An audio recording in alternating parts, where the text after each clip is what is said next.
చంద్రబాబు వ్యాఖ్యలకు మాజీ మంత్రి జగదీష్ రెడ్డి కౌంటర్ ఇచ్చారు. మహానాడులో బాబు వ్యాఖ్యలు హాస్యాస్పదమని అన్నారు.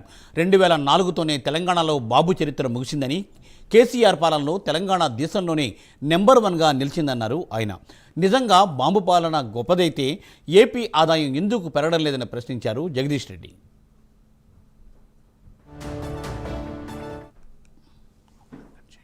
రెండు 2014లో మీరు ఆంధ్రప్రదేశ్ని 5 సంవత్సరాలు పరిపాలించారు.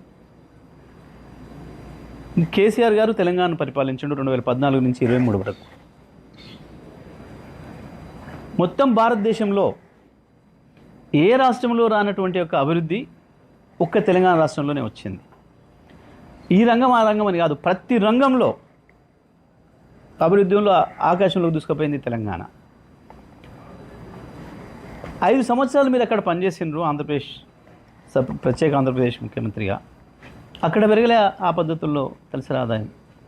ఒక తెలంగాణనే సమైక్య ఆంధ్రప్రదేశ్ నుంచి విడిపడ్డ నాడు కేవలం 1,12,000 తలసరి ఆదాయం ఉంటే ఇవాళ 3,60,000 వచ్చింది, 3,70,000 వచ్చింది దాదాపు. ఇవాళకి కూడా నీ ఆంధ్రప్రదేశ్ తలసరి ఆదాయం 2.5 లక్షలే. చంద్రబాబు నాయుడు గారు దీనికి సమాధానం చెప్పాలి. మీరు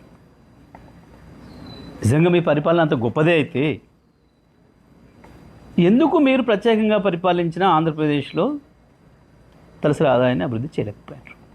ఆంధ్రప్రదేశ్ మీద మీకు ప్రేమ లేదు కన్నా ఎందుకు లేదు? 4 రోజులు ఉండి వాడుకొని పారేసే రాష్ట్రం కదా, మళ్ళీ ఎట్లాగా హైదరాబాద్లోనే వచ్చి డెవలప్ అయ్యి హైదరాబాద్లో కదా ఉండేది అన్న భావనతోనే ఏమనుకోవాలి మిమ్మల్ని?